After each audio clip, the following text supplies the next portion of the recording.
আসসালামু আলাইকুম। আশা করি সকলেই ভালো আছেন। আজকে আমি লাল ডাঁটা দিয়ে মুসুর ডাল রান্না করব। তো এখানে আমি টাটকা লাল ডাঁটা নিয়েছি, আর আমাদের বাড়িতেই হয়েছে এগুলো। আর নিয়েছি মুসুরির ডাল, শুকনো গোটা লঙ্কা, তেজপাতা, একটা কাঁচা পেঁয়াজ কুচি করে কেটে নিয়েছি, আর লাল ডাঁটাগুলো নিয়েছি আর কেটে পরিষ্কার করে ভালোভাবে ধুয়ে নিয়েছি ডাঁটাগুলো। এগুলো দিয়ে আমি ডাল রান্না করব। তো প্রথমে আমি মুসুর ডালটা ভালোভাবে ধুয়ে নেব। তো আমি এখানে একটা প্রেসার কুকার নিয়ে নিয়েছি, আর ডালটা আমি কুকারেই রান্না করব। আর ডালটা ভালোভাবে ধুয়ে নিয়েছি, কিছুটা পানি আর ডাল দিয়ে দিলাম কুকারে। তো আমি আজকে একটু আমাকে বাইরে যেতে হবে, তার জন্য আমাকে রান্নাটা তাড়াতাড়ি করতে হবে, ওই জন্য কুকারে ডালটা করে নেব।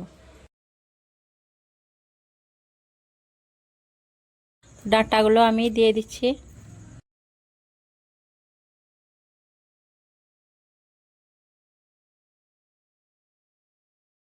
ছোট চামচে 1 চামচ হলুদ গুঁড়ো দিয়ে দিলাম, 1 চামচ নুন দিয়ে দিলাম। ঢাকনাটা লাগিয়ে নিচ্ছি। দিয়ে এখন আমি গ্যাসের চুলায় বসিয়ে দেবো ডালটা সেদ্ধ হতে। আর আমি 2টো সিটি মেরে নেব, বেশি সেদ্ধ করব না ডালটা।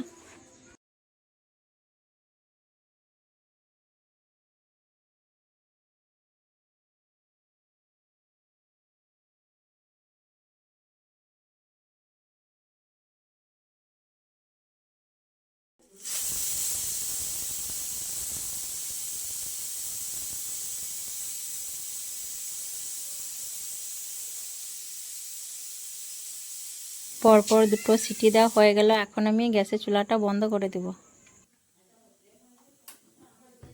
কিছুক্ষণ পর আমি ঢাকনাটা খুলে দেখে নিচ্ছি ডালটা সেদ্ধ হয়েছে কিনা। তো আমার ডালটা ঠিকঠাকই সেদ্ধ হয়ে গেছে, আমি যেমন চেয়েছিলাম সেরকমই সেদ্ধ হয়েছে।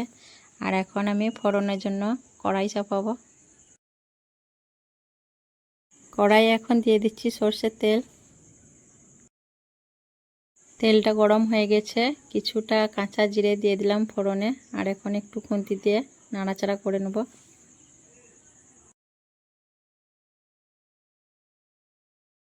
দিয়ে দিচ্ছি শুকনো লঙ্কা,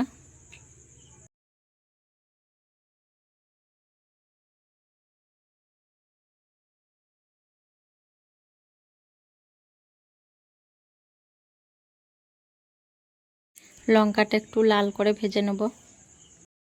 দিয়ে দিলাম একটি তেজপাতা, পেঁয়াজ কুচিটাও দিয়ে দিলাম। পেঁয়াজ কুচিটা দেওয়ার পর একটু লাল লাল করে ভেজে নেব।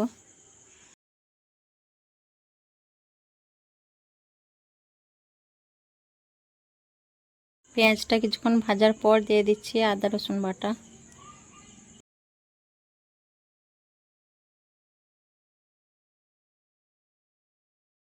হাফ চামচ মতো নুন দিয়ে দিলাম, যাতে আদা রসুনটা না ছিটকে আসে।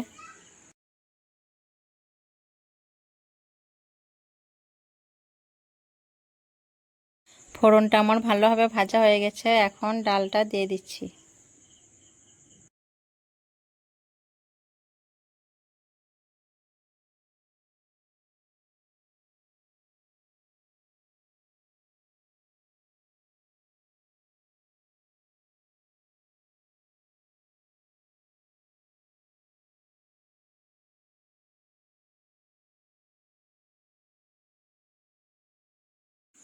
কুকারটা ধুয়ে আমি পরিমাণ মতো পানি দিয়ে দিলাম। ডালটা এখন আমি ভালোভাবে ফুটিয়ে নেব।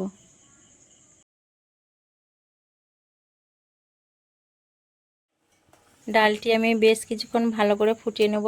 আর ডাল রান্না একটু বেশি ধরুন ফোটালে স্বাদটা ভালো হয়।